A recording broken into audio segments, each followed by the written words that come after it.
समाजवादी विकास तांत्रिक पार्टी के राष्ट्रीय अध्यक्ष सौ आइए इनसे पूछते हैं 2024 का लोकसभा चुनाव क्या विचार है? क्या है? सबसे पहले मैं आपका बहुत बहुत धन्यवाद करता हूँ।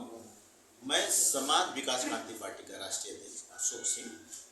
मैं आपको ये बताना चाहूँगा कि आज मैंने पूरे देश में, हमारा नवंबर 2023 में मुझे रजिस्ट्रेशन नंबर मिला है और पूरे देश में चुनाव लड़ने का अधिकार मिला है मुझे निर्वाचन आयोग की तरफ से। और मैं उसके 1.5 महीने बाद हमें सिंबल मिला है।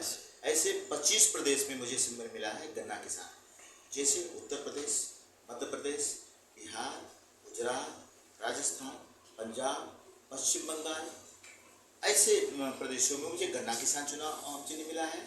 और हरियाणा, महाराष्ट्र, दिल्ली, साउथ में पांडिचेरी, देवदपन, ऐसे प्रदेशों में, तेलंगाना, आंध्र प्रदेश, ऐसे प्रदेशों में, 12 प्रदेशों में जहाँ पे मुझे मिला है इलेक्ट्रिक बोर्ड। अब हम आते हैं 73 लोकसभा जौनपुर की बात। हमने अब तक पूरे देश में 40 कैंडिडेट मैदान में उतारे हैं।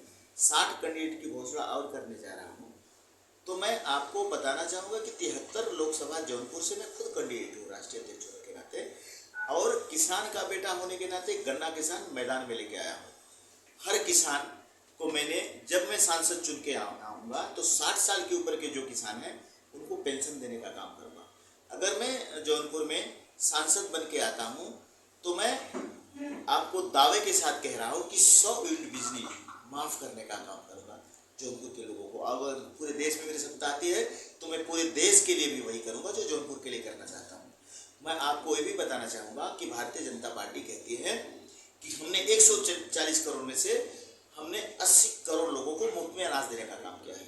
समाज विकास क्रांति पार्टी का कहना है कि हम सत्ता में आएंगे तो हम मुफ्त में अनाज देने का काम नहीं करेंगे, हम किसी को भिखारी बनाने का काम नहीं करेंगे, किसी को अपंग बनाने का काम नहीं करेंगे। हम कम से कम 1 करोड़ नौजवानों को रोजगार देने का काम करेंगे। हम अपने भारत का विकास करने का काम करेंगे। जौनपुर का विकास होगा तो पूरे देश का विकास होगा। भारतीय जनता पार्टी खोखले वादे करके 2014 में चुनाव जीती, 2019 में चुनाव जीती, नोटबंदी करके कहती है कि मैं बाहर से, विदेशों से, स्विस बैंक से पैसा लाके हर इंसान के खाते में 14-14 लाख रुपए देंगे। तो वो पैसे अभी तक कहाँ गए? इसका मतलब वो जुमलाबाजी करते हैं। उससे पूछा नहीं जाता भारतीय जनता पार्टी के लोगों से, तो कहते हैं कि जुमला की बात है, ये तो हम जुमला करते हैं चुनाव में। तो ये जुमलेबाज के लोग हैं। आज उन्होंने जौनपुर में बाहर का कैंडिडेट भारतीय जनता पार्टी ने उतारा है जिसका कोई वजूद नहीं, जो कांग्रेस के मिनिस्टर रहा और आज अपना घोटाले करके कांग्रेस की मिनिस्ट्री में और बीजेपी का दामन थामा हुआ। बीजेपी का काम है जो जितने भी घोटालेबाज हैं उसको अपनी पार्टी में करना। आपने देखा होगा गठबंधन ने जो कैंडिडेट उतारा है कि कांग्रेस का और सपा का गठबंधन है, वो भी किसको उतार दिया? जो यहाँ का रहने वाला नहीं है, बाबू सिंह कुशवाहा जैसे लोगों को उतार दिया है, जो ऑलरेडी घोटाले में लिप्त थे जब बसपा की सरकार थी। तो वो जौनपुर के लिए क्या कर पाएंगे? रहा सवाल तीसरे कैंडिडेट जो बसपा ने उतार दिया। कभी धनंजय सिंह को जेल में डालने का काम करते थे, आज धनंजय सिंह को उनको का पवित्र रिश्ता उनके साथ हो गया तो धनंजय सिंह को उतार दिया है। तो मैं आपको दावे के साथ कहता हूँ कि जितने घोटालेबाज हैं ये कोई भी जौनपुर का विकास नहीं कर सकते। अपना घर भरने का काम करते हैं, अपना पेट भरने का काम करते हैं, अपनी जेब भरने का काम करते हैं। समाज विकास क्रांति पार्टी स्वच्छ छवि की कैंडिडेट को मैदान में उतारी है और मैं खुद राष्ट्रीय अध्यक्ष होने के नाते, मैं गृह जनपद का होने के नाते मैं यहाँ से चुनाव मैदान में आया हूँ। और मैं लोगों से अपील कर रहा हूँ कि जब भी आप 25 मई को जाओ यहाँ पे पोलिंग बूथ पे, तो गन्ना किसान के सामने का बटन दबा के अशोक सिंह को ही नहीं, समाज विकास क्रांति पार्टी को ही नहीं, जौनपुर के नहीं पूरे देश को विजयी बनाने का काम करेंगे और हम अच्छी तरह से विजयी होने जा रहे हैं। हम ज़्यादा वोटों के मार्जिन से विजयी होने जा रहे हैं। अच्छा ये बताइए, अभी आपने कहा कि कृपा शंकर सिंह महाराष्ट्र से, लेकिन रहने वाले जौनपुर के हैं वो। लेकिन जब वो, अभी एक चीज़ मुझे ये बताइए, सभी लोग कहते हैं हम जौनपुर के रहने वाले हैं, तो हम तो न कभी विधायक रहे, न कभी सांसद रहे, न कभी मिनिस्टर रहे। मैं आपको कहूँगा, मैं अपने गांव में सड़क बनवाने का काम किया, मैं कई विद्यालय में अपने कमरा देने का काम किया, दमोदरा में किया, अपने गांव में खुद विद्यालय, सरकारी विद्यालय, उसमें 3 कमरा बनाने का काम किया, बेंच देने का काम। कृपा शंकर सिंह जी बताते हम तो सरकार में नहीं, वो तो कांग्रेस की सरकार में। जब कांग्रेस की चलती थी, होम मिनिस्टर रहने के बाद जौनपुर का याद क्यों नहीं है आपको? यानी जो जितने घोटाला किए हैं कांग्रेस के जमाने में, अब बीजेपी में घोटाला करने के लिए आ गए हैं। बताओ, काम तो बताओ उनका। न पर्सनल लेवल कोई काम किए हैं, न सरकार में रह के कोई काम कर रहे हैं।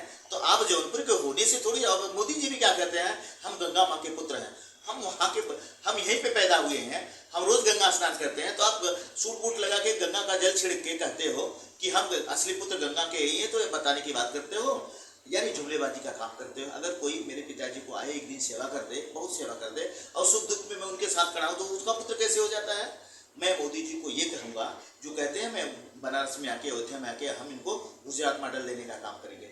मैं ये कह रहा हूँ कि मेरी सरकार आएगी तो मैं गुजरात को बनारस का मॉडल देने का काम करेंगे।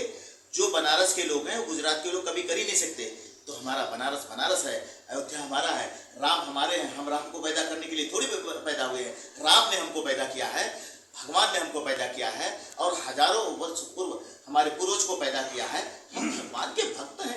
आपके कहने से अयोध्या जाने वाले हैं, आप कैसे कहते हो? आप कौन होते हो कि आप भगवान का पूजा करो? हम पुजारी हैं, पूजा करते हैं। आप कौन होते हो? आप पूजा हमको बताने वाले? आप हमको पूजा की विधि बताओगे? आप हमको बनारस का धर्म की बात बताओगे? हमको अयोध्या को अयोध्या नगरी बना। 40 कैंडिडेट आपके पूरे देश में लड़ रहे हैं, इस बार किसी की जीतने की उम्मीद है? आपको अभी बताएं कि भारतीय जनता पार्टी की विचारों से खिलाफ होके नमक कैंडिडेट जो गाजियाबाद में, जो 26 तारीख को पोलिंग होने जा रही है, वहाँ का बच्चा वहाँ का हर इंसान कह रहा है, हर समाज का, हर जाति का इंसान कह रहा है कि नमक को जिताना है, नमक को जिताना है। हम 25 तारीख को प्रेस कॉन्फ्रेंस ले रहे हैं। उसने एक याचिका दायर की है कोर्ट में। उसने संविधान को भारतीय जनता पार्टी ने छेड़छाड़ करने का काम किया है। जो वहाँ का एक पेज है जो वहाँ से गुम कर दिया गया है, उसके रिकॉर्ड है हमारे पास, वो हम 25 तक को जो प्रेस कॉन्फ्रेंस ले उसको सामने रखने का काम करेंगे। यानी जो बीजेपी का था, जो असली चीज समझ चुका है कि भारतीय जनता पार्टी संविधान को नष्ट करने का काम कर रही है, और समाज विकास क्रांति पार्टी संविधान को रोकने का काम करेगी। संविधान को कोई नष्ट न करेंगे, लोगों को, दुश्मनों को रोकने का काम करेगी।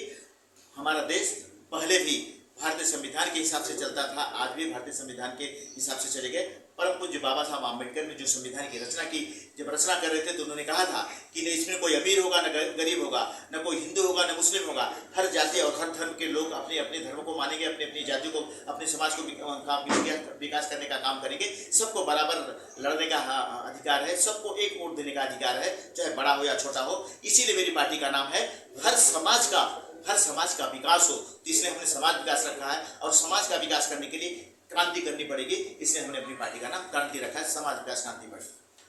देखिए, हमारे सामने समाज विकास क्रांति पार्टी के राष्ट्रीय अध्यक्ष उन्होंने स्पष्ट बताया कि अगर इनकी पार्टी आती है तो ये 100 यूनिट बिजली मुफ्त देने का वादा है, कि और भी बाकी गन्ना किसानों को 60 साल का पेंशन की भी इन्होंने बात बताई। और वैसे भी इनका खाता खुलने जा रहा, बताया गाजियाबाद में इनका खाता खुलेगा समाज विकास क्रांति पार्टी। तो इन्होंने बिल्कुल स्पष्ट बताया है। TV 100 की रिपोर्ट, अपना परवेज खान के साथ।